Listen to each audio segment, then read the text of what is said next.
कल्याण Banerjee, Shri P Venugopal, Shri Bhartruhari Mahtab ji, Shri Anandrao Adsul ji, Jayaprakash Narayan Yadav ji, R K Mohati Bharti Mohan ji, करीब 34 माननीय सदस्यों ने अपने विचार व्यक्त किए। विस्तार से चर्चा हुई, किसी ने पक्ष में कहा, किसी ने विपक्ष में कहा,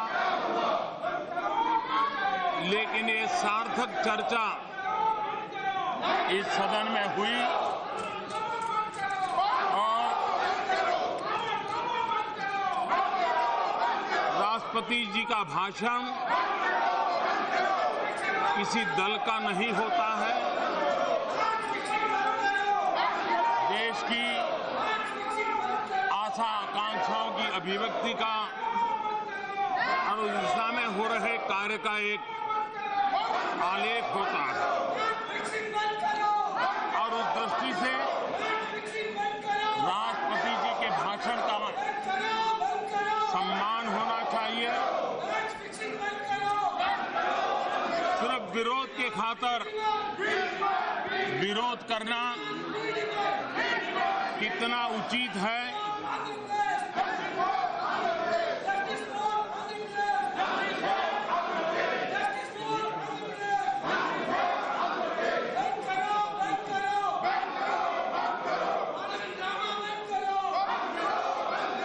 सभापति महोदय जी, हमारे देश में राज्यों की रचना आदरणीय अटल बिहारी वाजपेयी जी ने भी की थी। 3 नए राज्यों का निर्माण हुआ था और उन 3 राज्यों के निर्माण में चाहे उत्तर प्रदेश में से उत्तराखंड बना हो,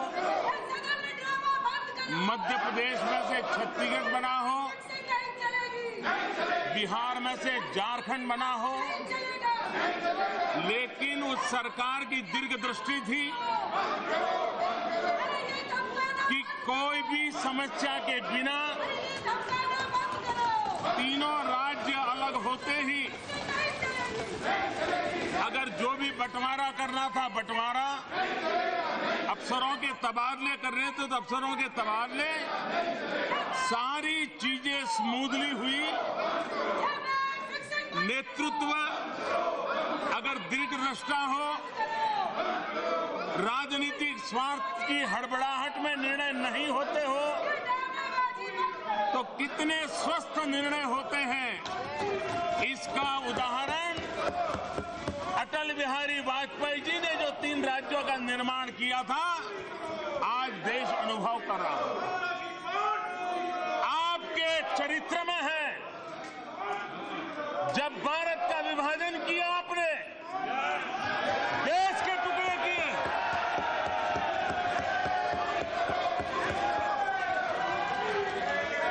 और जो जहर बोया, आज आजादी के 70 साल के बाद एक दिन ऐसा नहीं जाता है कि आपके उस पाप की सजा 125 करोड़ हिंदुस्तानी न भुगत।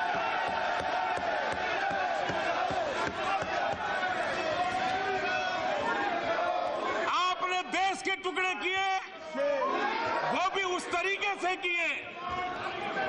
आपने चुनाव को ध्यान में रखते हुए हड़बड़ी में संसद के दरवाजे बंद करके, सदन ऑर्डर में नहीं था तब भी आंध्र के लोगों की भावनाओं का आदर किए बिना तेलंगाना बनाने के पक्ष में हम भी थे। तेलंगाना आगे बढ़े, उसके पक्ष में आज भी हम हैं।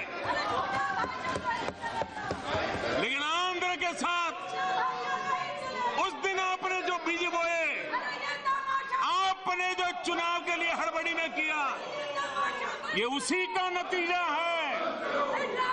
क्या 4 साल के बाद भी समस्याएं सुलझती रहती हैं?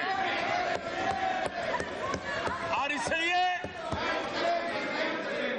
आपको ये प्रकार की चीजें शोभा नहीं देती। सभापति महोदय जी,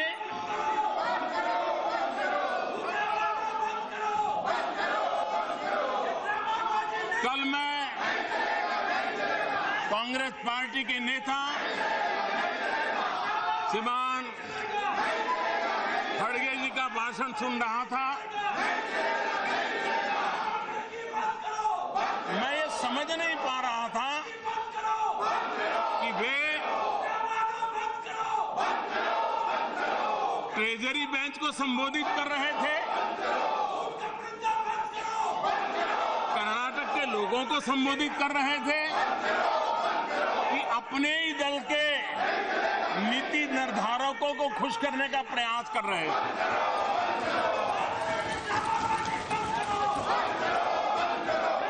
और जब उन्होंने कल बशीर बद्र की शायरी से शुरू किया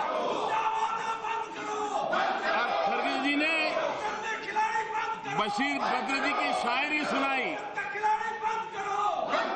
और मैं आशा करता हूं कि उन्होंने जो शायरी सुनाई है वो कर्नाटक के मुख्यमंत्री महोदय ने जरूर सुनी होगी।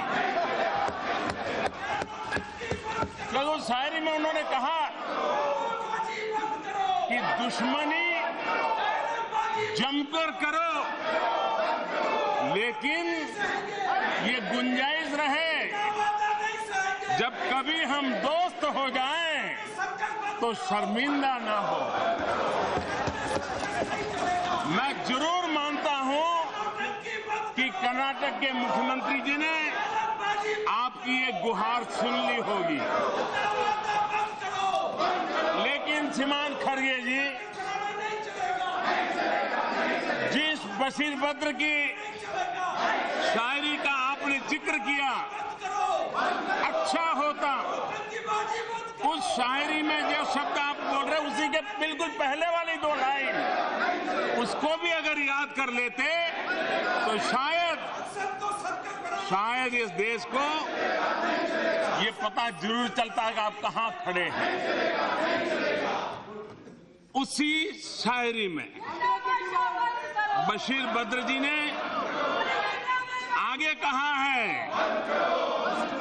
जी चाहता है सच बोले,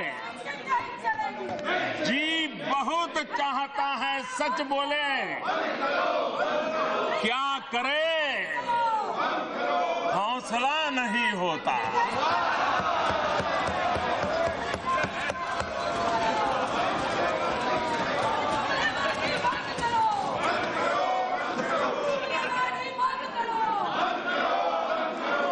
मैं नहीं जानता हूं कर्नाटक के चुनाव के बाद खड़गे जी उस जगह पे होंगे कि नहीं होंगे, और इसलिए एक प्रकार से ये फेयरवेल स्पीच भी उनकी हो सकती है।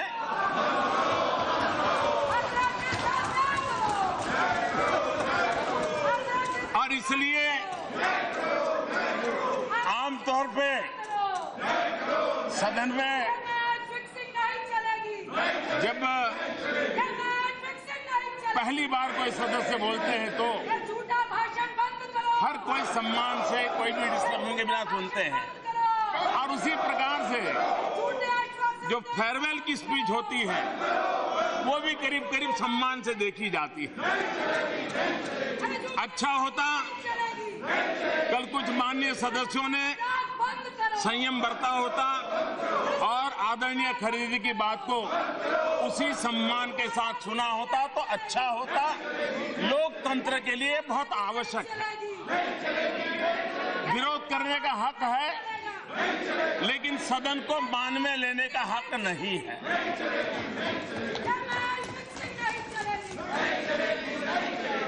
कल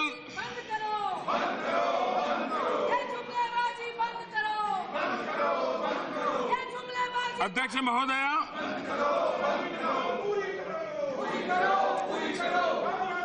मैं देख रहा हूं कि जब भी हमारे विपक्ष में कुछ लोग हमारी किसी बात की आलोचना करने जाते हैं तो तथ्य तो कम होते हैं, लेकिन हमारे जमाने में ऐसा था, हमारे जमाने में ऐसा था, हमने ऐसा किया था, हम ये करते थे, ज्यादातर उसी कैसेट को बजाया जाता है। लेकिन ये न भूलें कि भारत आजाद हुआ, उसके बाद भी जो देश आजाद हुए वो हमसे भी तेज गति से काफी आगे बढ़ चुके। हम नहीं बढ़ पाए, मानना पड़ेगा। और आपने मां भारती के टुकड़े कर दिए, उसके बावजूद भी ये देश आपके साथ रहा था। आप उस जमाने में देश पर राज कर रहे थे। प्रारंभिक 3-4 दशक विपक्ष का एक प्रकार से नाम मात्र का विपक्ष था। वो समय था जब मीडिया का व्याप भी बहुत कम था और जो था वो भी ज्यादातर देश का भला होगा इस आशा से शासन के साथ चलता था। रेडियो पूरी तरह आप ही के गीत गाता था और कोई स्वर वहां सुनाई नहीं देता था। और बाद में जब टीवी आया तो वो टीवी भी आप ही को पूरी तरह समर्पित था। उस समय न्यायपालिका में भी जुडिशरी की टॉप पोजीशन पर भी नियुक्तियां कांग्रेस पार्टी करती थी, पार्टी के द्वारा तय होता था। यानी इतनी लग्जरी आपको उस समय कोर्ट में न कोई पीआईएल होता था, न कोई एनजीओ की ऐसी भरमार हुआ करती थी। आपको, आप जिन विचारों से पले बड़े हो, वैसा ही माहौल उस समय देश में आपको उपलब्ध था। विरोध का नामो निशान नहीं था। पंचायत से पार्लियामेंट तक आप ही का झंडा फहर रहा था। लेकिन आपने पूरा समय एक परिवार के गीत गाने में खपा दिया। देश के इतिहास को भुला करके एक ही परिवार को देश याद रखे, सारी शक्ति उसी में लगाई। उस समय देश का जज्बा, आजादी के बाद के दिन थे, देश को आगे ले जाने का जज्बा था। आपने कुछ जिम्मेवारी के साथ काम किया होता तो ये देश की जनता में सामर्थ्य था, देश को कहां से कहां पहुंचा देते। लेकिन आप अपनी ही धुन बजाते रहे। और ये मानना पड़ेगा कि आपने सही दिशा रखी होती, सही नीतियां बनाई होती, अगर नीयत साफ होती तो ये देश आज जहां है उससे कई गुना आगे और अच्छा होता। इसको इनकार नहीं कर सकता। ये एक दुर्भाग्य रहा है देश का कि कांग्रेस पार्टी के नेताओं को यही लगता है कि भारत नाम के देश का जन्म 15 अगस्त 1947 को हुआ, जैसे इसके पहले देश था ही नहीं।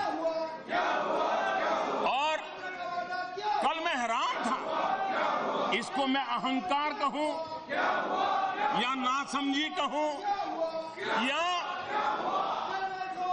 वर्षा ऋतु के समय अपनी कुर्सी बचाने का प्रयास कहूं,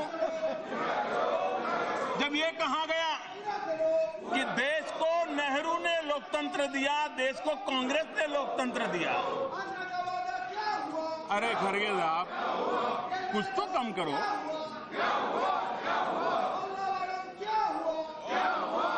जरा मैं पूछना चाहता हूं,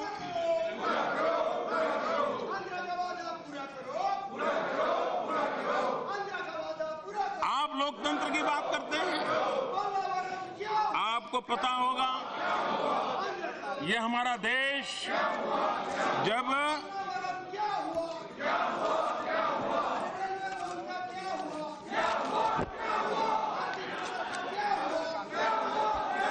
आप जो लोकतंत्र की बात करते हैं, हमारा देश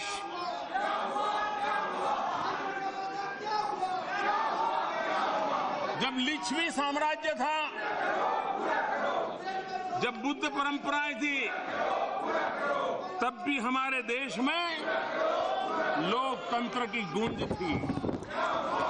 ये कांग्रेस और नेहरू जी ने लोकतंत्र नहीं दी।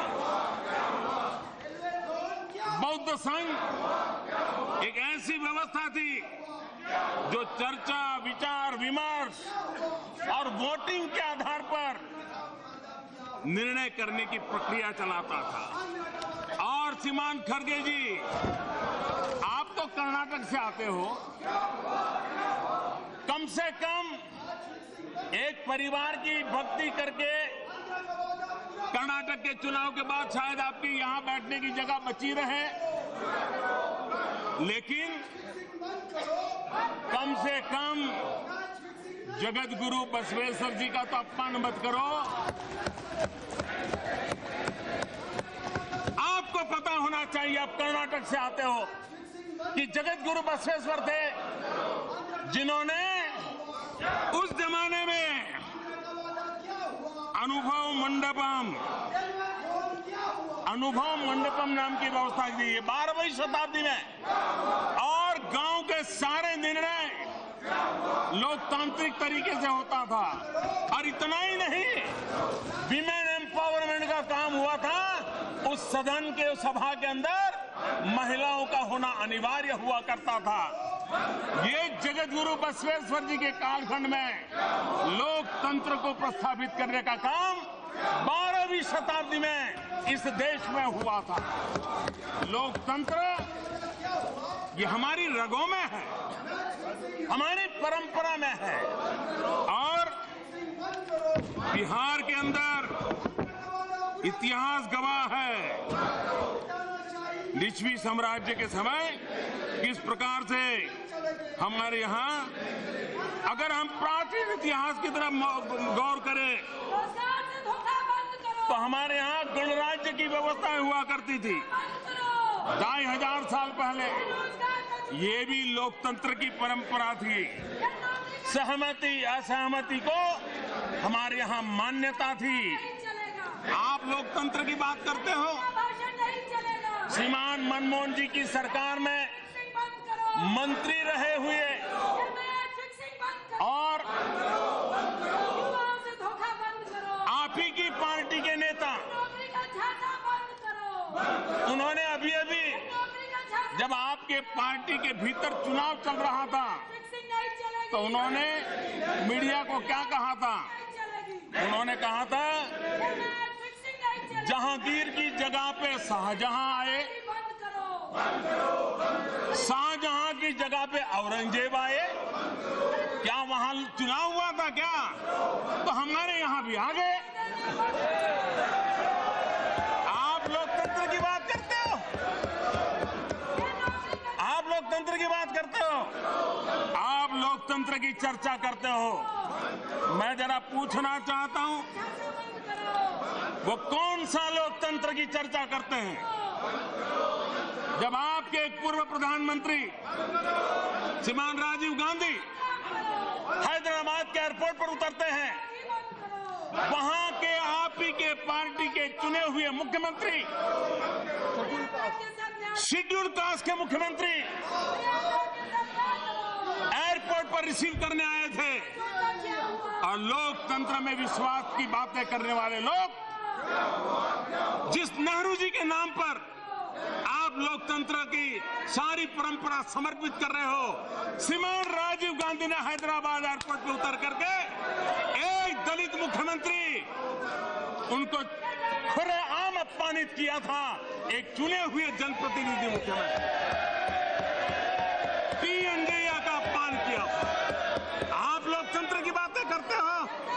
अरे आप लोकतंत्र की चर्चा करते हो तब सवाल ये उठता है, और ये तेलुगु देशम पार्टी, ये एनटी रामाराव उस अपमान की आग में से पैदा हुए थे, उस अपमान की आग में से पैदा हुए थे। टीएनजे का अपमान हुआ, उनका सम्मान करने के लिए रामाराव को अपना फिल्म क्षेत्र छोड़ करके आंध्र की जनता की सेवा के लिए मैदान में आना पड़ा।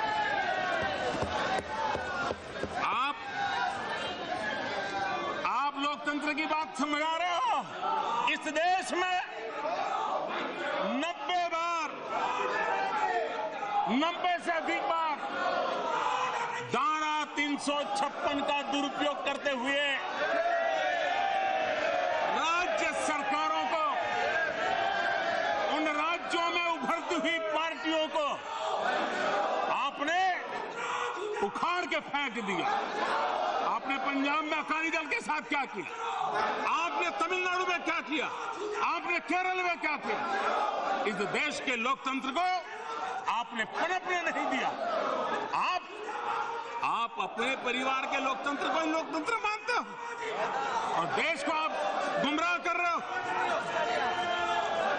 इतना ही नहीं, कांग्रेस पार्टी का लोकतंत्र जब आत्मा की आवाज उठती है तो उनका लोकतंत्र दबोच जाता है।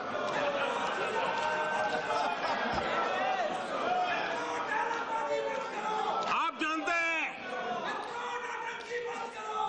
कांग्रेस पार्टी ने राष्ट्रपति के उम्मीदवार के रूप में नीलम संजीव रेड्डी को पसंद किया था और रातों रात उनके पीठ में छुरा भोंक दिया गया, अधिकृत उम्मीदवार को पराजित कर दिया गया।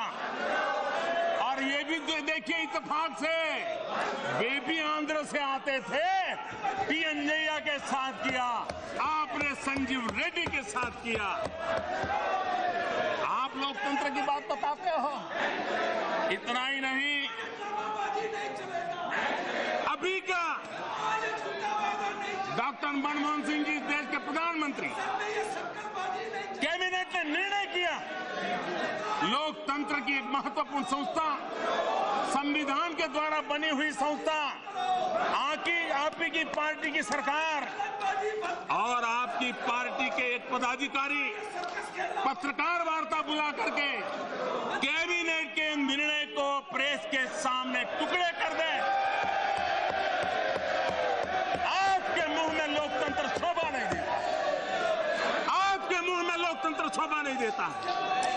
और इसलिए कृपा करके आप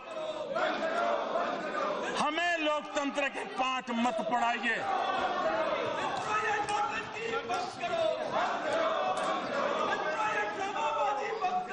मैं जरा और एक इतिहास की बात आज बताना चाहूं। क्या सच नहीं है, जब देश में कांग्रेस में नेतृत्व करने के लिए चुनाव हुआ, 15 कांग्रेस कमेटियां, उसमें से 12 कांग्रेस कमेटियों ने सरदार वल्लभ भाई पटेल को चुना था। 3 लोगों ने नोटा किया था, किसी को भी वोट नहीं देने का निर्णय किया था। उसके बावजूद भी नेतृत्व सरदार वल्लभ भाई पटेल को नहीं दिया गया। वो कौन सा लोकतंत्र था? पंडित नेहरू को बिठा दिया गया। अगर देश के पहले प्रधानमंत्री सरदार वल्लभ भाई पटेल होते तो मेरा कश्मीर का ये हिस्सा आज पाकिस्तान के पास न होता।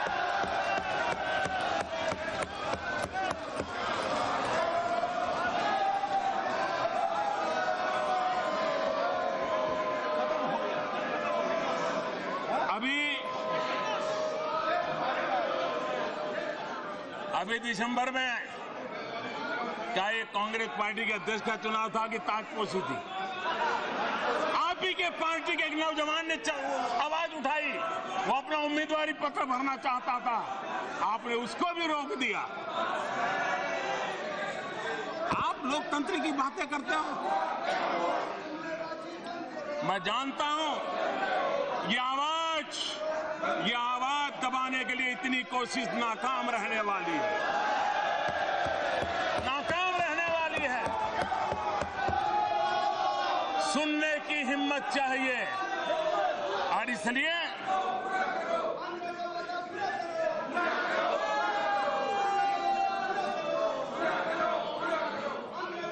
अध्यक्ष महोदया, हमारी सरकार की विशेषता है, हम ऐसे एक वर्क कल्चर को लाए हैं जिस वर्क कल्चर में सिर्फ घोषणाएं करके अखबार की सुर्खियों में छा जाना, सिर्फ योजनाएं घोषित करके जनता के हाथ में धूल झोंक देना, ये हमारा कल्चर नहीं है। हम उन चीजों को हाथ लगाते हैं जिसको पूरा करने का प्रयास करते हैं, और जो अच्छी चीजें हैं वो किसी भी सरकार की, किसी की भी क्यों न हो, अगर वो अटकी है, देश का नुकसान हो रहा है, तो उसको ठीक ठाक कर करके पूरा करने का प्रयास करते हैं। क्योंकि लोकतंत्र में सरकारें आती जाती हैं, देश बना रहता है और उस सिद्धांत को हम मानने वाले हैं। क्या ये सच नहीं है? यही मुलाजिम, यही फाइलें, यही कार्यशैली, और क्या कारण था कि पिछली सरकार में हर रोज 11 किलोमीटर नेशनल हाईवे बनते थे, आज एक दिन में 22 किलोमीटर नेशनल हाईवे बनते हैं। रोड आप भी बनाते हैं, रोड हम भी बनाते हैं। पिछली सरकार के आखिरी 3 सालों में 80,000 किलोमीटर सड़कें बनी। हमारी सरकार के 3 साल में 1,20,000 किलोमीटर सड़कें बनी। पिछली सरकार के आखिरी 3 वर्षों में लगभग 1100 किलोमीटर नई रेल लाइन का निर्माण हुआ। सरकार के इन 3 वर्षों में 2100 किलोमीटर हुआ। पिछली सरकार के आखिरी 3 वर्षों में 2,500 किलोमीटर रेल लाइन का बिजलीकरण हुआ। इस सरकार के 3 सालों में 4,300 किलोमीटर से ज्यादा काम हुआ। 2011 से बाद पिछली सरकार 2014 तक, आप फिर कहेंगे ये तो योजना हमारी थी, ये तो कल्पना हमारी थी, इसकी क्रेडिट तो हमारी है, गीत गाएंगे। सच्चाई क्या है? ऑप्टिकल फाइबर नेटवर्क, आपकी कार्य करने के तरीके क्या थे? जब तक रिश्तेदारों का मेल न बैठे, यार अपनों का मेल न बैठे, गाड़ी आगे चलती नहीं थी। 2011 के बाद से 2014 तक आपने सिर्फ 59 पंचायतों में ऑप्टिकल फाइबर पहुंचाया। 2011 से 2014 3 साल हमने आने के बाद इतने कम समय में 1 लाख से अधिक पंचायतों में ऑप्टिकल फाइबर नेटवर्क पहुंचा। कहां 3 साल में 60 से भी कम गांव, और कहां 3 साल में 1 लाख से ज्यादा। कोई हिसाब ही नहीं है जी। और इसलिए पिछली सरकार शहरी आवास योजना 939 शहरों में लागू किए थे। आज प्रधानमंत्री आवास योजना अर्बन 4,320 शहरों में लागू की। आप 1,000 से भी कम, हम 4,000 से भी ज्यादा। पिछली सरकार के आखिरी 3 वर्षों में कुल 12,000 मेगावाट की रिन्यूएबल एनर्जी की नई क्षमता जोड़ी गई। इस सरकार के 3 सालों में 22,000 मेगावाट से भी ज्यादा जोड़ी गई। शिपिंग इंडस्ट्री, कार्गो हैंडलिंग में आपके समय नेगेटिव ग्रोथ था। इस सरकार ने 3 साल में 11% से ज्यादा ग्रोथ करके दिखाया है। अगर आप जमीन से जुड़े होते तो शायद आपकी ये हालत न हुई होती। मुझे अच्छा लगा हमारे खड़गे जी ने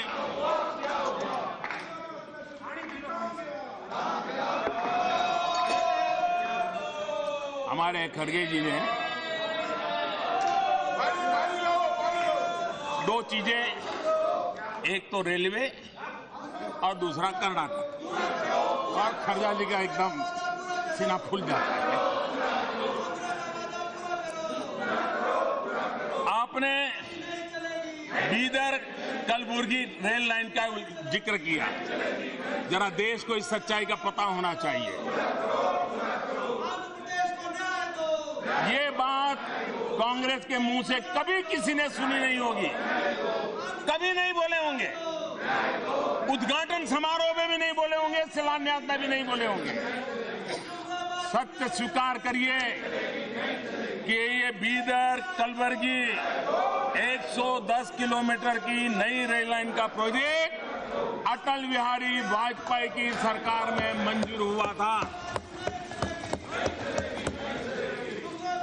और 2013 तक आपकी सरकार रही। आप स्वयं रेल मंत्री रहे। ये आप ही के पार्लियामेंट्री कॉन्फ्रेंस का इलाका है और उसके बावजूद भी इतने सालों में अटल जी की सरकार के बाद कितने साल हुए अंदाज लगाइए। सिर्फ 37 किलोमीटर का काम हुआ, 37 किलोमीटर। और वो काम भी तब हुआ जब येडियुरप्पा जी मुख्यमंत्री थे और उन्होंने इनिशिएटिव लिया। उन्होंने भारत सरकार ने जो मांगा देने के लिए सहमति दे दी। तब जाकर के आपकी सरकार ने अटल जी के सपने को आगे बढ़ाने का चालू किया। और वो भी, और जब चुनाव आया तो आपको लगा कि ये रेल चल पड़े तो अच्छा होगा। 110 किलोमीटर होनी थी, 37 किलोमीटर के टुकड़े पे जाके झंडी फहरा करके आ गया।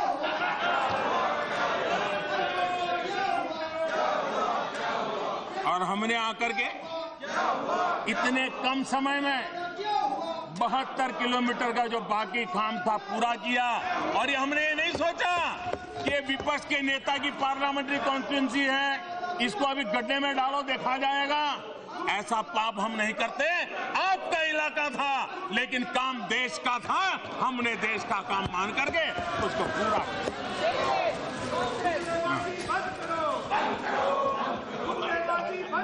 और उस पूरी योजना का लोकार्पण मैंने किया तो भी आपके दर्द हो रहा है। इस दर्द की दवा शायद देश की जनता ने बहुत पहले कर दी है। अध्यक्ष महोदया, दूसरी एक चर्चा कर रहे हैं बाड़मेर की रिफाइनरी की। चुनाव प्राप्त करने के लिए चुनाव के पहले पत्थर पे नाम जड़ जाएगा तो गाड़ी चल जाएगी। आपने बाड़मेर रिफाइनरी में जाकर के पत्थर जड़ दिए, नाम लिखवा दिया, लेकिन जब हम आकर के कागजात देखे तो जो शिलान्यास हुआ था रिफाइनरी का वो सारा का सारा कागज पे था, जमीन पे न मंजूरी थी, न जमीन थी, न भारत सरकार के साथ कोई फाइनल एग्रीमेंट था। और चुनाव को ध्यान में रखते हुए आपने वहां भी पत्थर जड़ दिया।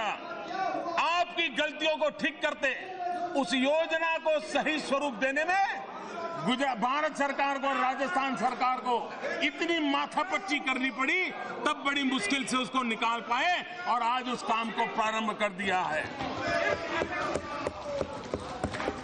असम में एक ढोला सादिया ब्रिज, ये ढोला सादिया ब्रिज, ये जब हमने उद्घाटन किया तो जरा कुछ लोगों को तकलीफ हो गई और कह दिया ये तो हमारा था, बड़ा आसान है। ये कभी नहीं बोले हैं जब उस ब्रिज का काम आगे बढ़ रहा था। कभी सदन में सवाल उठे हैं, कभी ये कहने की ईमानदारी नहीं दिखाई कि ये काम भी अटल बिहारी वाजपेयी की सरकार में निर्णय हुआ और वो भी हमारे बीजेपी के एक विधायक, उन्होंने विस्तार से अध्ययन करके मांग की थी और अटल जी ने उस मांग को माना था और उसमें से ये बना था। और 2014 में हमारी सरकार बनने के बाद नॉर्थ ईस्ट, उत्तर पूर्व के इलाकों को हमने प्राथमिकता दी और उसको तेज गति से आगे बढ़ाने का काम हमने किया और तब जाकर के वो ब्रिज बना। इतना ही नहीं,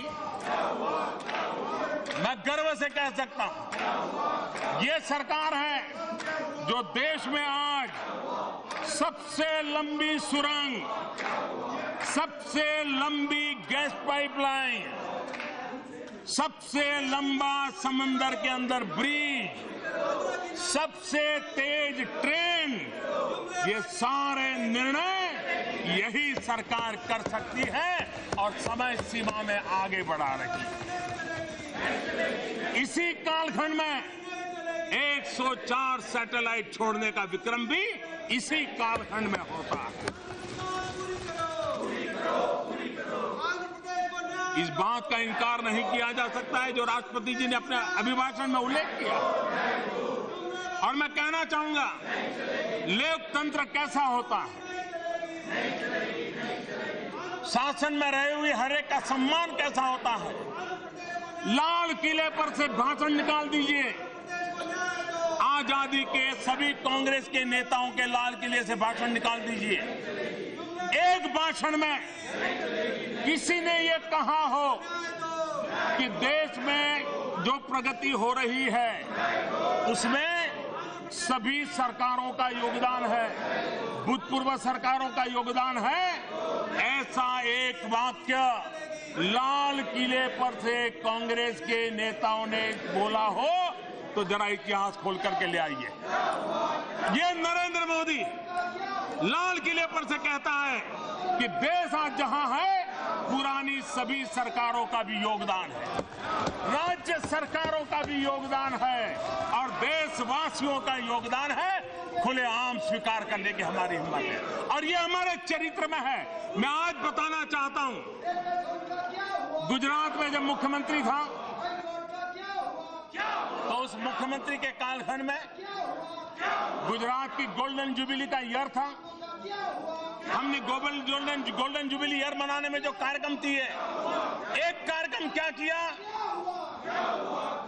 जितने भी राज्यपाल श्री के भाषण थे, गवर्नर के भाषण क्या होते हैं, जैसे राष्ट्रपति का भाषण उस सरकार की गतिविधियों का उल्लेख करता है, गवर्नर का भाषण उस काल की राज्य सरकार के किए गए कामों का बयान करता है। सरकारें कांग्रेस की रही थी गुजरात बनने के बाद, लेकिन हमने गुजरात बना तब से लेकर के 50 साल की यात्रा में जितने भी गवर्नरों के भाषण थे जिसमें सभी सरकारों के काम का ब्यौरा था, उसका ग्रंथ प्रसिद्ध किया और उसको आर्काइव में रखने का काम करें। लोकतंत्र इसको कहते हैं। आप मेहरबानी कर करके, हर कुछ आप ही ने किया है, आपका एक परिवार ने किया है। इस मानसिकता के कारण आज वहां जाकर बैठने की नौबत आई है। आपने देश को स्वीकार नहीं किया और इसलिए आज ये कारण है कि 2 गुनी रफ्तार से सड़कें बन रही हैं, रेलवे लाइनें तेज गति से आगे बढ़ रही हैं, पोर्ट डेवलपमेंट हो रहे हैं, गैस पाइपलाइन बिछ रही है, बंद पड़े फर्टिलाइजर प्लांट उसको खोलने का काम चल रहा है, करोड़ों घरों में शौचालय बन रहे हैं और रोजगार के नए अवसर उपलब्ध हो रहे हैं। मैं जरा कांग्रेस के मित्रों से पूछना चाहता हूं,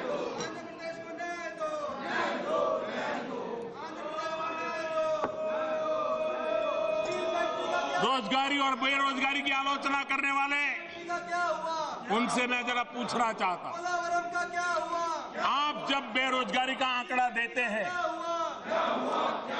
तो आप भी जानते हैं, देश भी जानता है, मैं भी जानता हूं कि आप बेरोजगारी का आंकड़ा पूरे देश का देते हैं।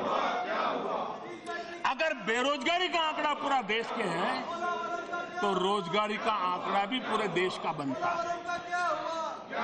अब आपको हमारी बात पर भरोसा नहीं होगा, मैं जरा कहना चाहता हूं और आप रिकॉर्ड तपास लीजिए। पश्चिम बंगाल की सरकार, कर्नाटक की सरकार, उड़ीसा की सरकार और केरल की सरकार, हम तो है नहीं वहां, न कोई एनडीए है।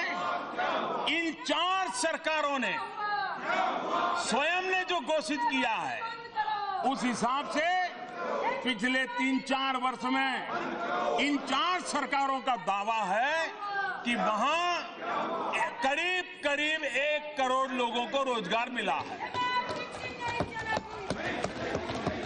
क्या आप उनको भी इनकार करोगे क्या? क्या आप उस रोजगार को रोजगार नहीं मानोगे क्या? बेरोजगारी देश की और पूरे देश में रोजगारी का, और मैं इसमें देश के आर्थिक रूप से समृद्ध राज्यों की चर्चा नहीं कर रहा, भाजपा की सरकारों की चर्चा नहीं कर रहा हूं, एनडीए की सरकारों की चर्चा नहीं कर रहा हूं। मैं उन सरकारों की चर्चा कर रहा हूं जो सरकार में आपके लोग बैठे हैं और रोजगार के क्लेम वो कर रहे हैं। या तो आप नकार कर दीजिए कि आपकी कर्नाटक सरकार रोजगार के जो आंकड़े बोल रही है झूठे बोल रही है, बोल लो। और इसलिए देश को गुमराह करने की कोशिश मत कीजिए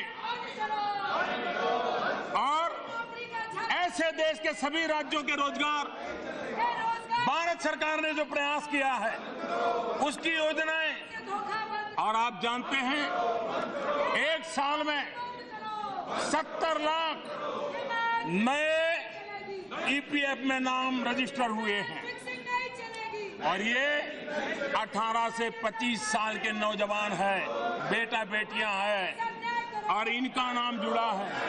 क्या ये रोजगार नहीं है क्या?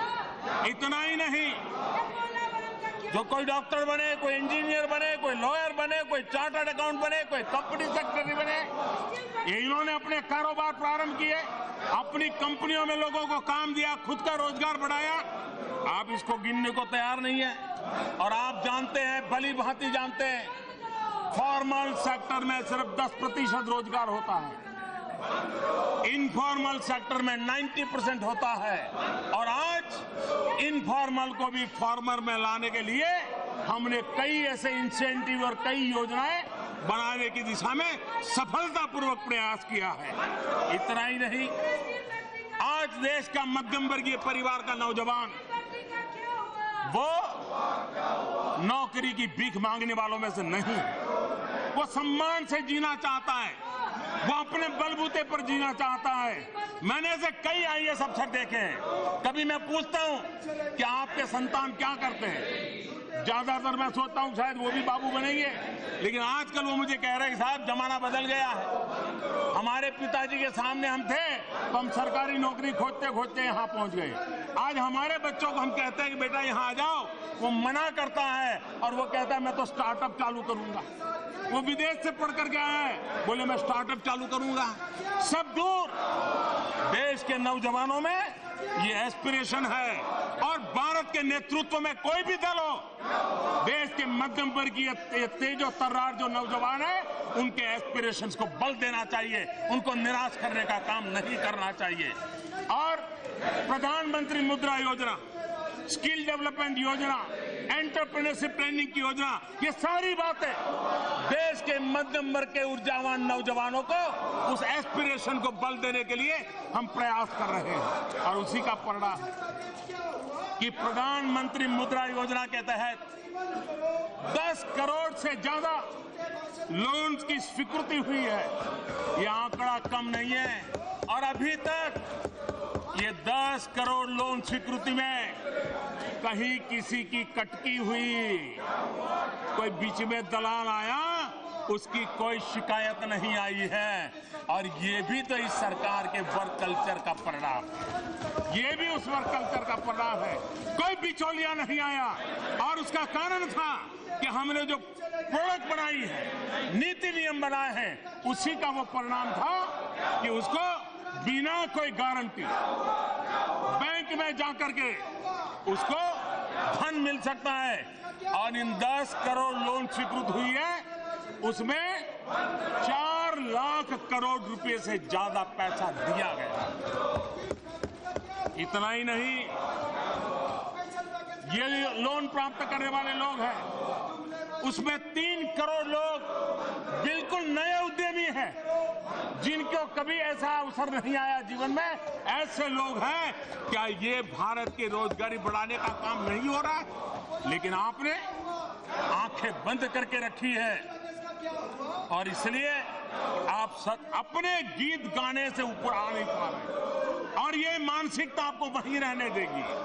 और ये भी अटल जी ने कहा है, वही सच्चाई है कि आप छोटे मन से कोई बड़ा नहीं होता।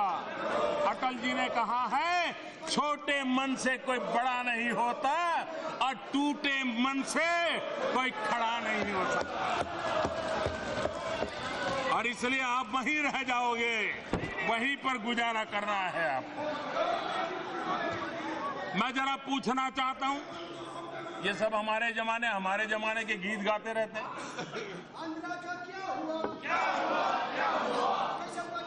80 के दशक में हमारे देश में ये गूंज सुनाई रही थी, 21वीं सदी आ रही है, 21वीं सदी आ रही है, 21वीं सदी आ रही है। और उस समय के कांग्रेस के नेता हर की 21वीं सदी का एक पर्चा दिखाते रहते थे।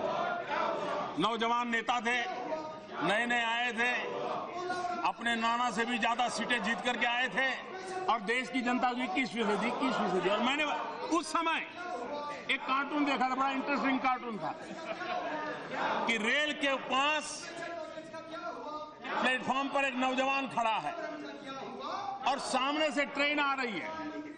ट्रेन पर लिखा था 21वीं शताब्दी और ये नौजवान उस तरफ दौड़ रहा है। एक बुजुर्ग ने कहा, खड़े रहो, वो तो आने ही वाली है, तुम्हें कुछ करने की जरूरत नहीं है।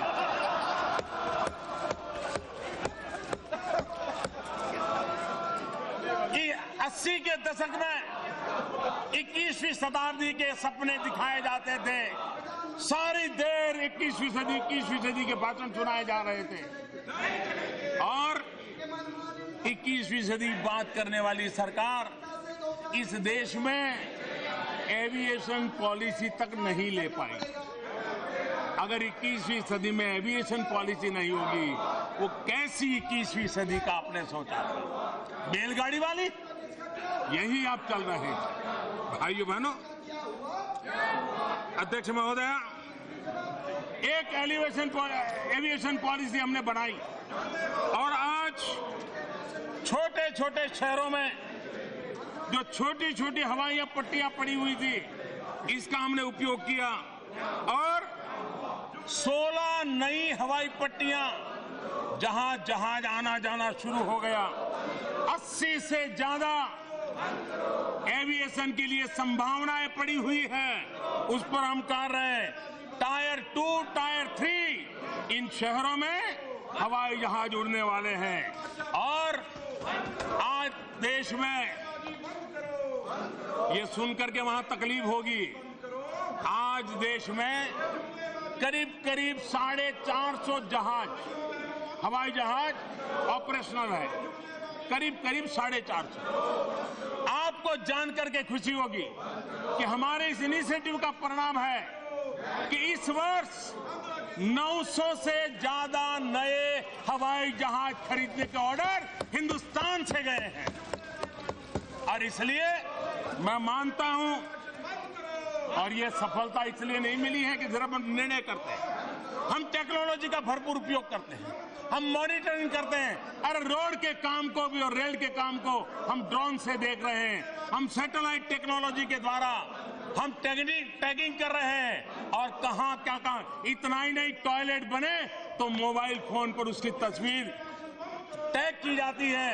और इस प्रकार से हर चीज को सैटेलाइट की टेक्नोलॉजी का उपयोग करते हुए आगे बढ़ाने का हमने काम किया है।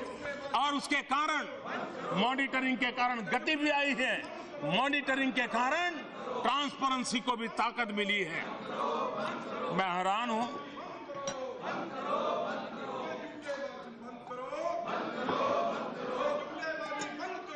अगर आधार, मुझे बराबर याद है जब हम चुनाव जीत करके आए, आप ही की तरफ से आशंकाएं पैदा की गई थी कि मोदी आधार को खत्म कर देगा, ये हमारी योजना है, मोदी पटक देगा, मोदी आधार को आने नहीं देगा।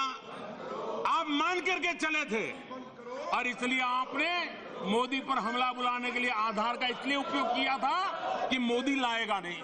लेकिन जब मोदी ने उसको वैज्ञानिक तरीके से लाया और उसका वैज्ञानिक उपयोग करने के रास्ते खोजे जो आपकी कल्पना में तक नहीं थे, आपकी कल्पना में तक नहीं थे, और अब जब आधार लागू हो गया, अच्छे ढंग से लागू हो गया, गरीब से गरीब प्रत्येक व्यक्ति को अच्छी तरह उसका लाभ मिलने लगा, तो आपको आधार का इंप्लीमेंटेशन बुरा लगने लग गया। चट भी मेरी पट भी मेरी, ये खेल चलता है क्या? और इसलिए आज 115 करोड़ से ज्यादा आधार बन चुके हैं। करीब केंद्र सरकार की 400 योजनाएं डायरेक्ट बेनिफिट ट्रांसफर स्कीम से गरीबों के खाते में सीधे पैसे जाने लगे हैं। 57,000 करोड़ रुपया। अरे आपने ऐसी ऐसी विधवाओं को पेंशन दिया है जो बेटी का जन्म नहीं हुआ वो कागज पे विधवा हो जाती है, सालों तक पेंशन जाता है, पैसे जाते हैं, और मलाई खाने वाले बिचौलिए मलाई।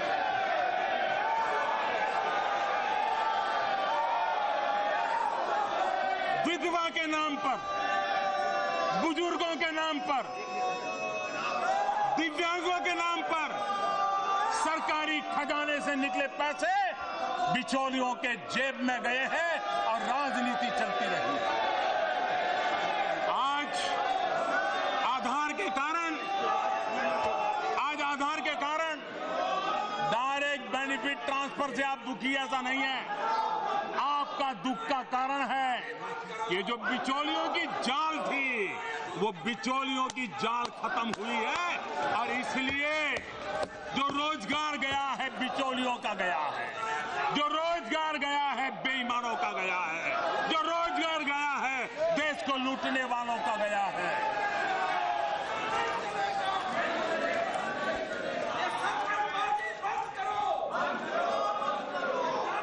अध्यक्ष महोदया,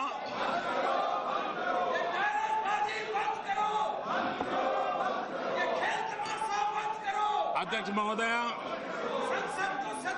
4 करोड़ गरीब और मध्यम वर्ग के परिवारों को मुफ्त बिजली कनेक्शन देने की सौभाग्य योजना हम लाए हैं। आप कहेंगे कि लोगों के घरों में बिजली देने की योजना हमारे समय में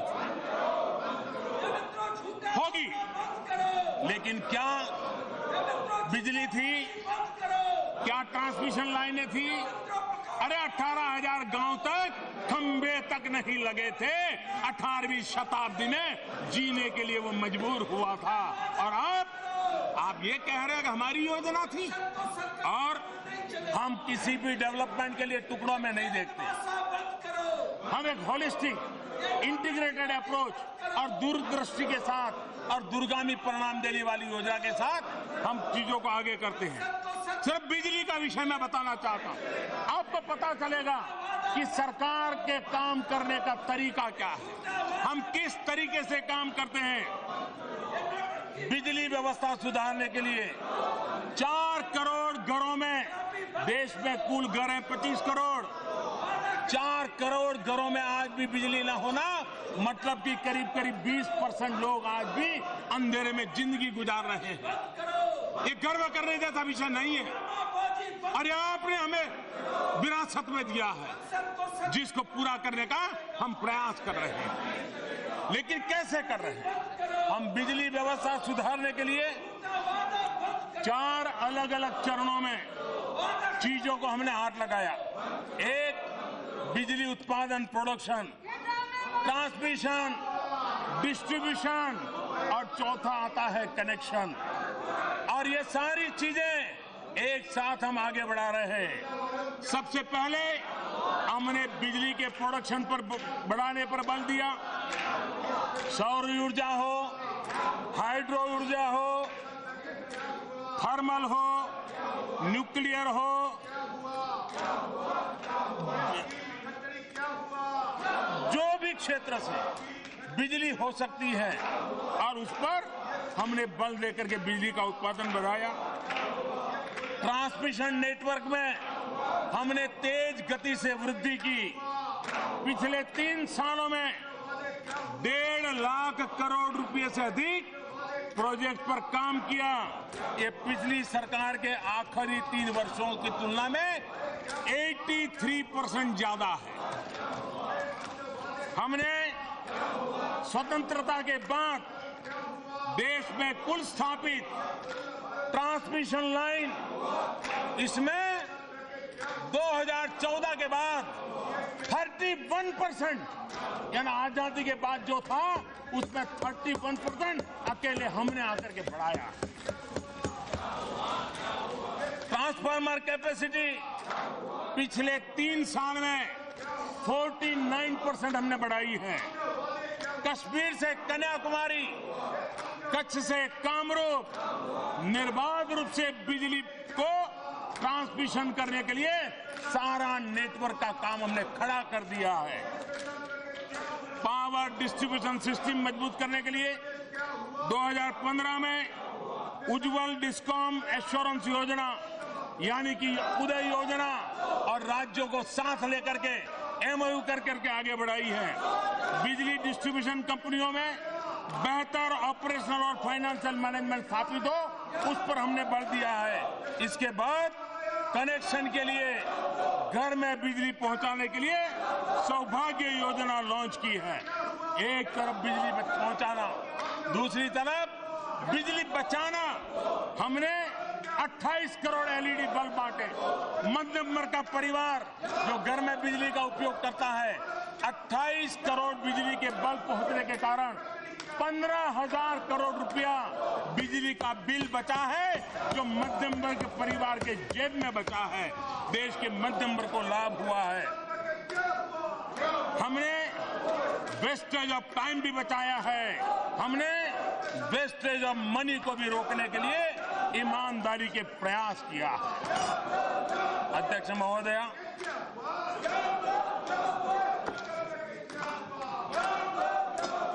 यहाँ पर किसानों के नाम पर राजनीति करने के भरपूर प्रयास चल रहे हैं और उनको भी मददगार लोग मिल जाते हैं। ये सच्चाई है कि आजादी के 70 साल के बाद भी हमारे किसान जो उत्पादन करते हैं, करीब करीब 1 लाख करोड़ रुपयों का ये जो उत्पादित चीजें हैं, फल हो, फूल हो, सब्जी हो, अन्न हो, ये खेत से लेकर स्टोर तक और बाजार के तक जो सप्लाई चेन चाहिए, उसकी कमी के कारण वो संपदा बर्बाद हो जाती है। हमने प्रधानमंत्री किसान संपदा योजना शुरू की और हम उस इंफ्रास्ट्रक्चर को बल दे रहे हैं कि किसान जो पैदावार करता है उसको रखरखाव की व्यवस्था मिले, कम खर्चे से मिले और उसकी फसल बर्बाद न हो, उसकी गारंटी तैयार हो। सरकार ने सप्लाई चेन में नए इंफ्रास्ट्रक्चर को तैयार करने में मदद करने का फैसला किया है और इसके बाद जो 1 लाख करोड़ बचेंगे वो देश को, किसानों को, फूड प्रोसेसिंग में लगे हुए मध्यम वर्ग के नौजवानों को गांव में ही कृषि आधारित उद्योगों के लिए अवसर की संभावनाएं में पैदा हुई है। हमारे देश में जितना कृषि का महत्व है उतना ही पशुपालन का है, वो एक दूसरे से जुड़े हुए हैं। हमारे देश में पशुपालन के क्षेत्र में आवश्यक प्रबंधन के अभाव में सालाना 40,000 करोड़ रुपए का नुकसान होता है। हमने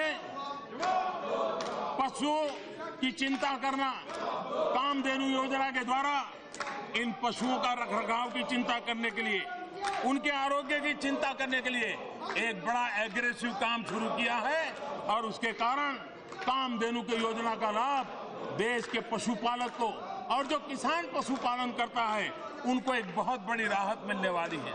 हम 2 गुना 22 में इनकम करने की बात करते हैं। 80 में 21वीं सदी की बात करना वो तो मंजूर था, लेकिन मोदी अगर आज 2018 में आजादी के 75 साल वाले 2022 को याद करें तो आपको तकलीफ हो रही है कि मोदी 22 की बातें क्यों करता है। अब 80 में 21वीं सदी के गीत गाते थे, देश को दिखाते रहते थे और जब मेरी सरकार निर्धारित काम के साथ 2022 आजादी के 75 साल एक इंस्पिरेशन है, एक प्रेरणा है, उसको लेकर के अगर काम कर रही है तो आपको उसकी भी तकलीफ हो रही है और किसानों की आय 2 गुना करना।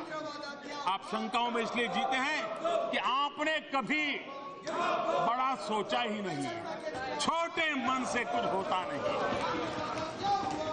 छोटे मन से कुछ होता नहीं।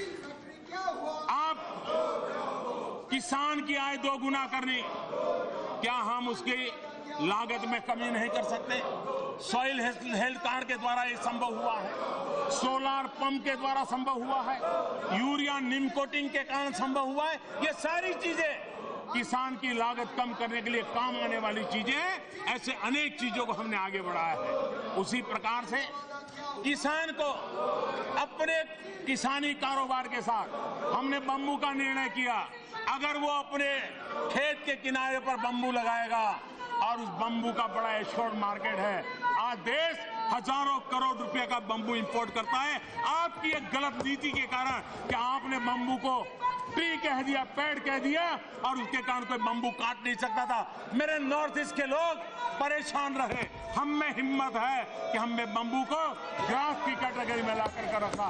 वो किसान की आय बढ़ाएगा। अपने खेत पर किनारे पर अगर वो बम्बू लगाता है, उसकी साया के कारण किसान को तकलीफ नहीं होती है, उसकी अतिरिक्त इनकम बढ़ेगी। हम दूध के उत्पादन को बढ़ाना चाहते हैं। प्रति पशु हमारे यहाँ दूध कम उत्पादन होता है, उसको बढ़ाया जा सकता है। हम मधुमक्खी पालन पर बल देना चाहते हैं। आपको हैरानी होगी, मधुमक्खी पालन में करीब 40% वृद्धि हुई है। 40 मध एक्सपोर्ट करने में हुए और बहुत कम लोगों को मालूम होगा। आज दुनिया holistic health care, eco friendly living, इस पे बल दे रहा है और इसलिए उसको केमिकल वैक्स से बच करके बी वैक्स चाहिए। आज पूरे दुनिया में बी वैक्स का बहुत बड़ा मार्केट है और हमारा किसान खेती के साथ मधुमक्खी का पालन करेगा तो बी वैक्स के कारण उसको एक उत्तम प्रकार का आय में भी बदलाव होगा। हम ये भी जानते हैं कि मधुमक्खी फसल को उगाने में भी एक नई ताकत देती है। अनेक ऐसे क्षेत्र हैं वो ये सारे काम, दूध उत्पादन हो, पोल्ट्री फार्म हो, फिशरीज हो, बाम्बू हो, वैल्यू एडिशन हो, ये सारी चीजें हैं जो किसान की आय को डबल करती हैं। हम जानते हैं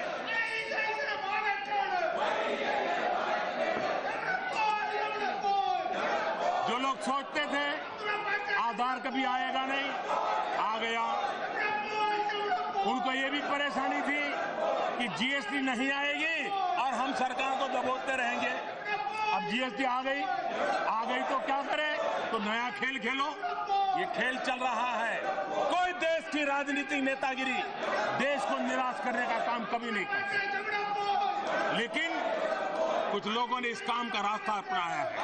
आज सिर्फ जीएसटी के कारण लॉजिस्टिक में जो फायदा हुआ है, हमारी ट्रक पहले जितना समय उसका जाता था वेस्टेज, जाम के कारण, टोल टैक्स के कारण, आज उसका वो बच गया और हमारे ट्रांसपोर्टेशन की कैपेसिटी को 60% डिलीवरी की ताकत नहीं आई है।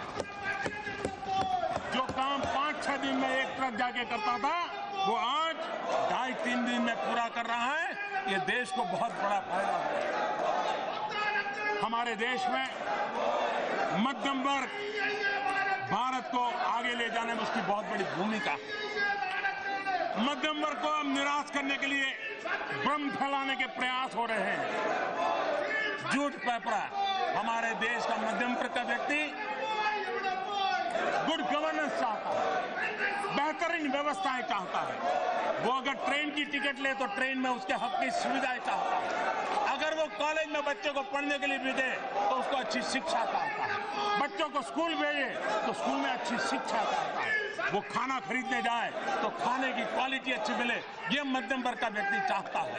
और सरकार का ये काम है कि पढ़ाई के बेहतर संस्थान हो, उचित मूल्य पर उसको घर मिले, अच्छी सड़कें मिले, ट्रांसपोर्ट की बेहतर सुविधाएं मिले, आधुनिक अर्बन इंफ्रास्ट्रक्चर हो।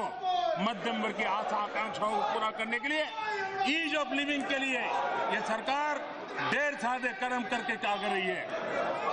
हमने, और ये सुन करके हैरान हो जाएंगे लोग, एंट्री लेवल इनकम टैक्स दुनिया में 5% की दर पर सबसे कम अगर कहीं है तो भारत हिंदुस्तान में है, जो गरीबों को किसी समृद्ध देश में भी नहीं, समृद्ध देश में भी नहीं है, वो हमारे यहाँ है। 2000 के पहले बजट में टैक्स से छूट की सीमा 50,000 रुपया बढ़ाकर 2.5 लाख रुपया कर दिया गया था। इस वर्ष बजट में 40,000 रुपये का स्टैंडर्ड डिडक्शन हमने मंजूर कर दिया है।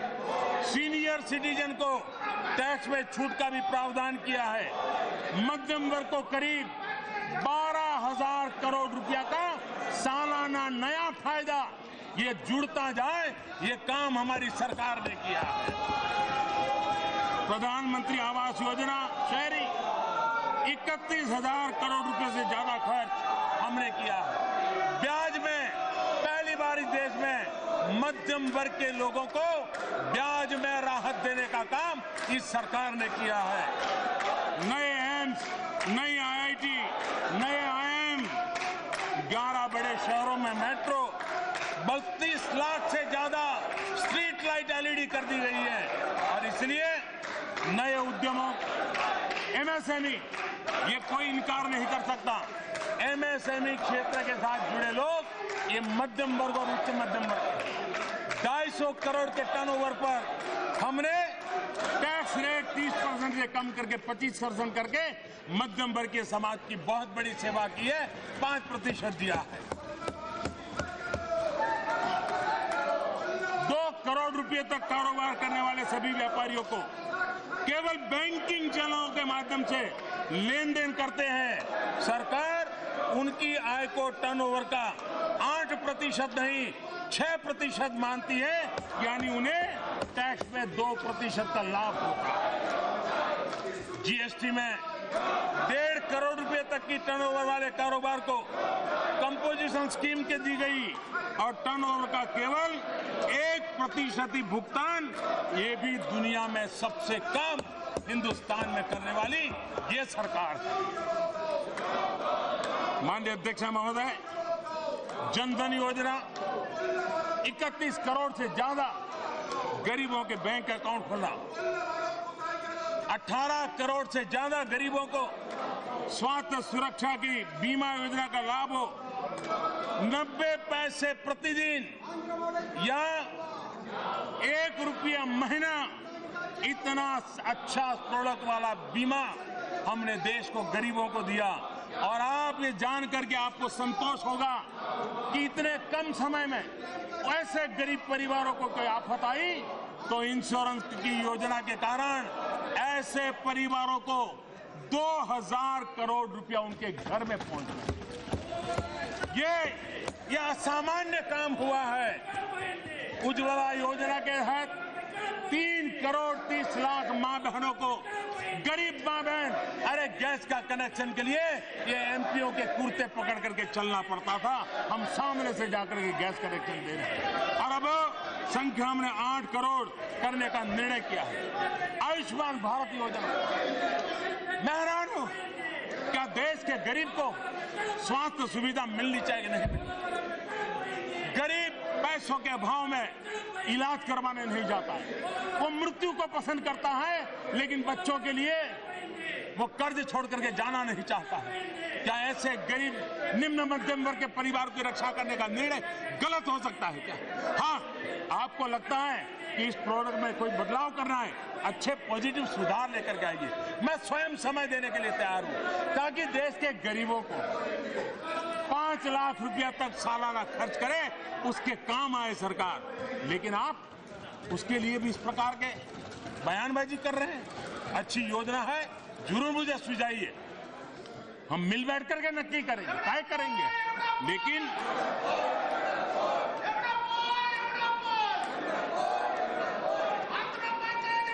अध्यक्ष महोदय जी,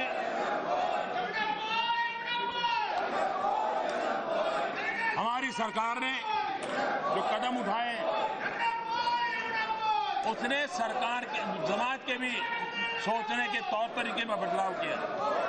जन धन योजना गरीब का आत्मविश्वास बढ़ाया है, बैंक में पैसे जमा कर रहा है, रुपए डेबिट कार्ड उपयोग कर रहा है, वो भी अपने आप को समृद्ध परिवारों की बराबरी का देखने लगा है। स्वच्छ भारत मिशन महिलाओं के अंदर एक बहुत बड़ा आत्मविश्वास पैदा करने का काम किया है, अनेक प्रकार की पीड़ाओं से उसको मुक्ति देने का कारण बना है। उज्ज्वला योजना गरीब माताओं को धुएं से मुक्ति दिलाने का काम कहा। पहले हमारा श्रमिक या तो अच्छी नौकरी पाने के लिए पुरानी नौकरी छोड़ने की हिम्मत नहीं करता था, क्योंकि पुराने जमा पैसे डूब जाएंगे। हमने उसके अनक्लेम 27,000 करोड़ रुपया यूनिवर्सल अकाउंट नंबर देकर के उस तक पहुंचाने का काम किया है। और आगे गरीब मजदूर जहां जाएगा उसका बैंक अकाउंट में 7 साल चलता जाएगा, ये काम किया है। भ्रष्टाचार और काला धन, अभी भी आपको रात को नींद नहीं आती। मैं जानता हूं आपकी बेचैनी। भ्रष्टाचार के कारण जमानत पर जीने वाले लोग भ्रष्टाचार के कामों से बचने वाले नहीं है, कोई भी बचने वाला नहीं। पहली बार हुआ है देश में 4 पूर्व मुख्यमंत्री भारत की न्यायपालिका ने उनको दोषी घोषित कर दिया है और जेल में जिंदगी गुजारने के लिए मजबूर होना पड़ा। ये हमारा कमिटमेंट, देश को जिन्होंने लूटा है उनको देश को लौटाना पड़ेगा और उस काम में मैं कभी पीछे हटने वाला नहीं हूं। ये मेरा आर्टिकल ऑफ फेथ, मैं लड़ने वाला इंसान। और इसलिए आज देश में एक ईमानदारी का माहौल बना, एक ईमानदारी का उत्सव है। अधिक लोग आज आगे आ रहे हैं, इनकम टैक्स देने के लिए आ रहे हैं। उनको भरोसा है कि शासन के पास खजाने में जो पैसा जाएगा पाई पाई का हिसाब मिलेगा, सही उपयोग होगा। ये काम हो रहा है। आज मैं एक विषय को जरा विस्तार से कहना चाहता हूं।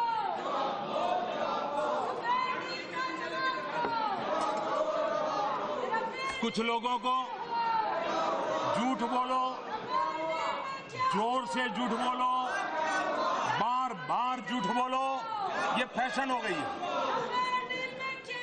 हमारे वित्त मंत्री ने बार बार इस बात को कहा है, तो भी उनकी मदद करने चाहने वाले लोग सत्य को दबा देते हैं और झूठ बोलने वाले लोग चौराहे पर खड़े रह करके जोरों से झूठ बोलते रहते हैं। और वो मसला है एनपीए का। मैं इस सदन के माध्यम से, अध्यक्ष महोदया आपके माध्यम से आज देश को भी कहना चाहता हूं कि आखिर एनपीए का मामला है क्या। देश को पता चलना चाहिए कि एनपीए के पीछे ये पुरानी सरकार के कारोबार है और 100% पुरानी सरकार जिम्मेवार, 1% भी कोई और नहीं है। आप देखिए, उन्होंने ऐसी बैंकिंग नीतियां बनाई कि जिसमें बैंकों पर दबाव डाले गए, टेलीफोन जाते थे, अपने चहेतों को लोन मिलता था, वो लोन पैसा नहीं दे पा रहे थे, बैंक, नेता, सरकार, बिचौलिए मिलकर के उसका रिस्ट्रक्चर करते थे। बैंक से गया पैसा कभी बैंक में आता नहीं था, कागज पे आता जाता चल रहा था और देश लूटा जा रहा था। उन्होंने अरबों खरबों रुपया दे दिया। हमने बाद में आना करके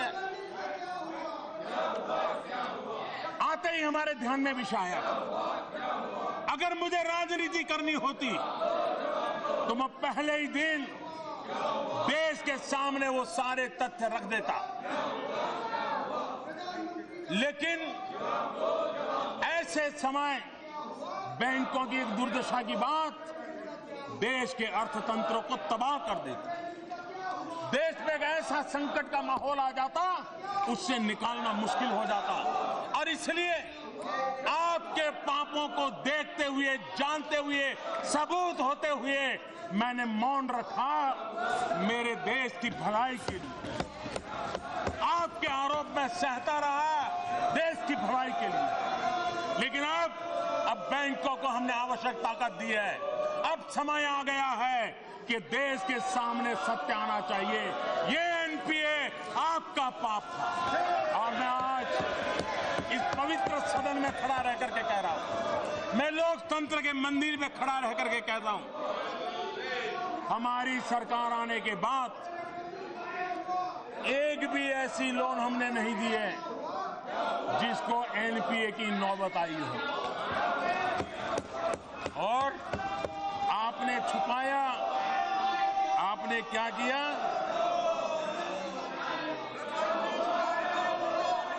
आपने आंकड़े गलत दिए। जब तक आप थे, आपने बताया कि एनपीए 36% है।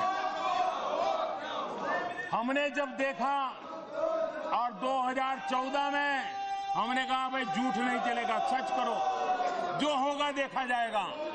और जब सारे कागजात खंगालना शुरू किया तो आपने जो देश को बताया था वो गलत आंकड़ा था। 82% एनपीए था, 82%।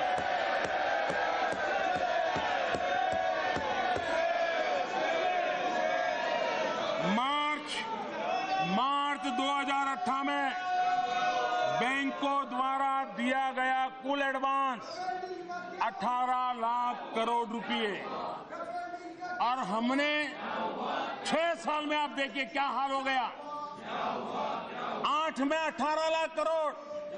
और आप जब तक मार्च 2000 तक बैठे थे, ये 18 लाख करोड़ पहुंच गया 52 लाख करोड़ रुपया, जो देश के गरीब का पैसा आपने लौटा दिया।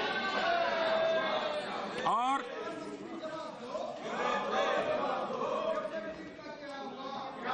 लगातार आप रिस्ट्रक्चर करते रहे।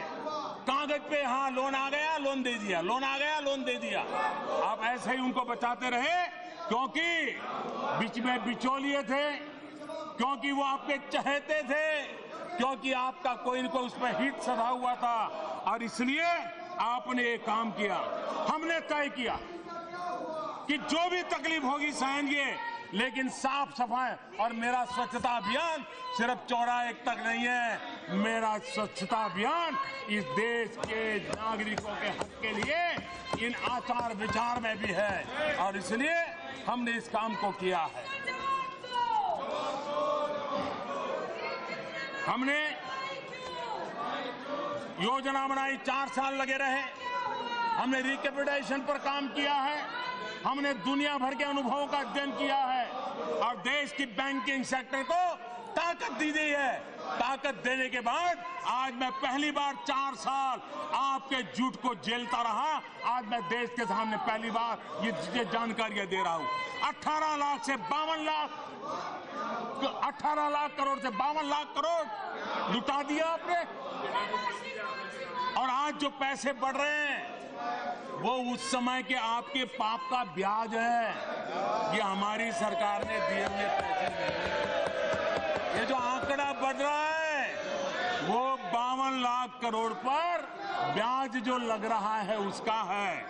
और देश कभी आपको इस पाप के लिए माफ नहीं करेगा और कभी न कभी तो ये चीजें, इसका हिसाब देश को आपको देना पड़ेगा। मैं देख रहा हूं हिट और रन वाली राजनीति चल रही है। कीचड़ फेंको और भाग जाओ, कीचड़ फेंको और भाग जाओ। जितना कीचड़ उछालोगे कमल उतना ही ज्यादा खिलने वाला। और उछालो, जितना उछालना है उछाल लो। और इसलिए मैं जरा कहना चाहता हूं,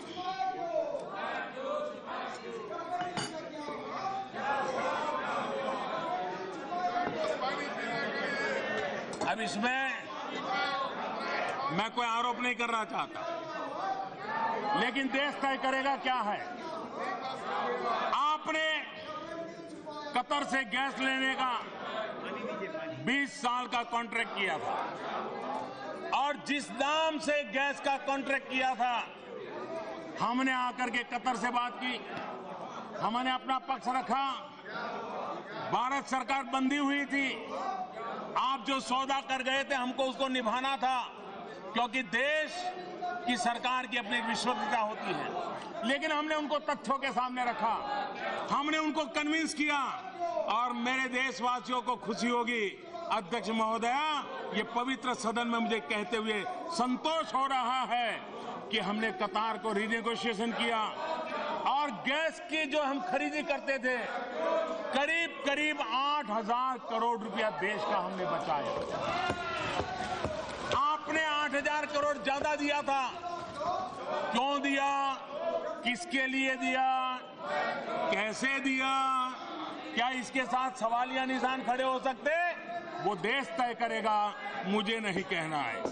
उसी प्रकार से मैं ये भी कहना चाहूंगा, ऑस्ट्रेलिया के अंदर गैस के लिए भारत सरकार का एक सौदा हुआ था, गैस आता उनसे लिया जाता था, हमने उनसे भी नेगोशिएशन किया, लंबे समय का किया। और आपने ऐसा क्यों नहीं किया, हमने 4,000 करोड़ रुपया उसमें भी बचाया। देश के हक का पैसा हमने बचाया। क्यों दिया, किसने दिया, कब दिया, किसके लिए दिया, किस हेतु से दिया, ये सारे सवालों के जवाब आप तो कभी देंगे नहीं, मुझे मालूम है। देश की जनता जवाब मांगने वाली है। छोटा सा विषय एलईडी बल्ब, कोई मुझे बताए क्या कारण था कि आपके समय वो बल्ब 300 साढ़े 300 रुपये में बिकता था, भारत सरकार 300 साढ़े 300 में खरीदती थी। क्या कारण है कि वही बल्ब, कोई टेक्नोलॉजी में फर्क नहीं, कोई क्वालिटी में फर्क नहीं, देने वाली कंपनी वही, 350 का बल्ब 40 रुपये में कैसे आने। जरा कहना पड़ेगा आपको, कहना पड़ेगा आपको, जवाब देना पड़ेगा। आप मुझे बताइए, सोलर एनर्जी, क्या कारण है कि आपके समय सोलर पावर यूनिट 12 रुपया, 13 रुपया, 14 रुपया, 15 रुपया, लूटो, जिसको भी लूटना है लूटो, बस हमारा ख्याल रखो। इसी मंत्र को लेकर के चला। आज वही सोलर पावर 2 रुपया 3 रुपए के बीच में आ गया है। लेकिन उसके बावजूद हम आप पर भ्रष्टाचार के आरोप मैं नहीं लगा रहा। देश जो कि लगाना लगाएगा, मैं उसमें अपने आप को संयमित रखना चाहता हूं। लेकिन ये हकीकत बोल रही है कि क्या हो रहा था, और इसलिए और आज विश्व में भारत का मान सम्मान बढ़ा। आज भारत के पासपोर्ट की ताकत सारी दुनिया में जहां भी हिंदुस्तानी हिंदुस्तान का पासपोर्ट लेकर के जाता है, सामने मिलना वाला आंख ऊंची करके गर्व के साथ देखता है। आपको शर्म आती है विदेशों में जाकर के देश की गलत तरीके से पेश कर रहे हो? जब देश डोकलाम की लड़ाई लड़ रहा था, खड़ा था, आप चीन के लोगों से बात कर रहे थे। आपको याद होना चाहिए, संसदीय प्रणाली, लोकतंत्र, देश, विपक्ष, एक जिम्मेवारी पर क्या होता है। शिमला करार जब हुआ, इंदिरा गांधी जी ने बेनजीर भुट्टो के साथ करार किया, हमारी पार्टी का इतराज था। लेकिन इतिहास गवाह है कि अटल बिहारी वाजपेयी इंदिरा जी का समय मांगा, इंदिरा जी को मिलने गए और उनको बताया कि देश हित में ये गलत हो रहा है। बस हमने बाहर आकर के उस समय देश का कोई नुकसान नहीं होने दिया था। देश की हमारी जिम्मेवारी होती है। जब हमारी सेना का जवान सर्जिकल स्ट्राइक करता है, आप सवाल या निशान खड़ा करते हो। मैं समझता हूं जब देश में एक कॉमनवेल्थ गेम हुआ, इस देश में एक कॉमनवेल्थ गेम हुआ, अभी भी कैसी कैसी चीजें लोगों के मन में सवाल या निशान बनी। इस सरकार में आने के बाद 54 देशों का इंडिया अफ्रीका समिट हुआ, ब्रिक्स समिट हुआ, फीफा अंडर 17 का वर्ल्ड कप हुआ, इतने बड़े बड़े योजनाएं हुई। अरे अभी 26 जनवरी को आसियान के 10 देश के मुखिया आकर के बैठे थे और मेरा तिरंगा लहरा रहा। आपने सोचा नहीं था। अरे जिस दिन इस नई सरकार का शपथ हुआ और सार्क देशों के मुखिया आकर के बैठ गए, तो आपके मन में सवाल था कि 70 साल में हमें क्यों समझ नहीं आया। छोटा मन बड़ी बात नहीं कर सकता है।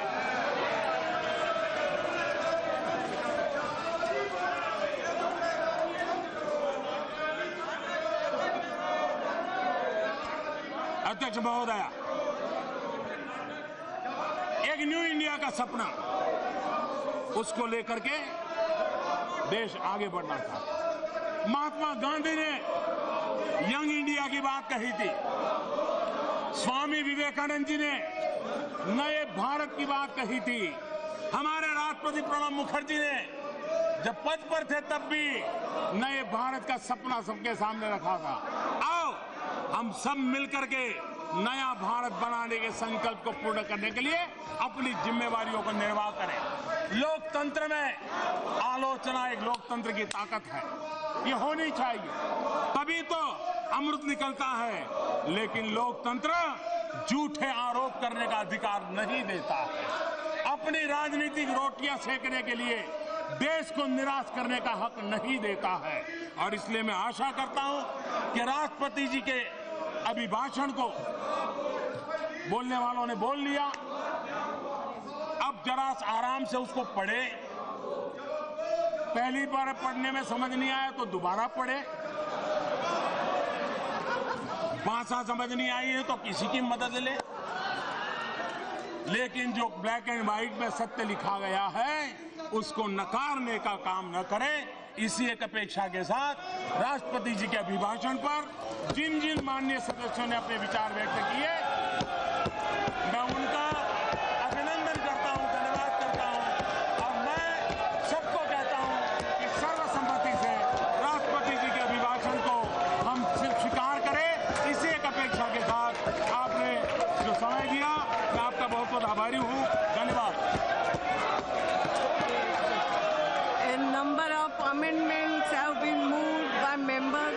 motion of thanks.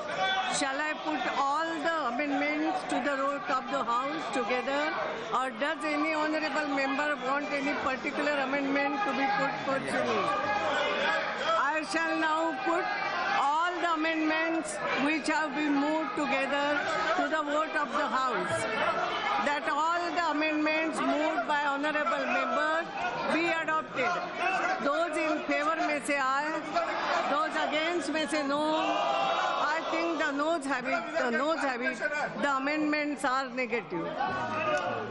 I shall now put the motion of thanks on the President's address to the vote of the House.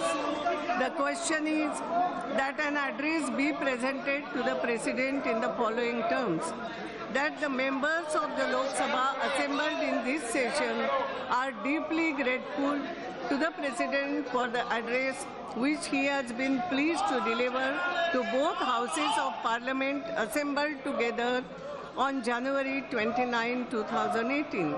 Those in favour may say aye. Those against may say no. I think the ayes have it. The ayes have it. The motion is adopted. Now, statutory resolution. Arun Jaitley ji. Madam Speaker, I rise to move the following resolution. In pursuance of Section 8, capital A, 1 of the Customs Tariff Act, read with subsection 3 of Section 7 of the said Act, this House hereby approves the notification number 25 of 18, Customs dated 6 February 18, which seeks to increase the basic custom duty on chana falling under tariff item number 713-2000 of the Customs Tariff Act from 30% to 40%. Yeah. The question is that the statutory motion moved by Honourable Minister be adopted. Those in favour may say aye. Those against may say no. I think the ayes have it. The ayes have it. The statutory motion is adopted. Now the House stands adjourned to meet again at 3 o'clock. Okay.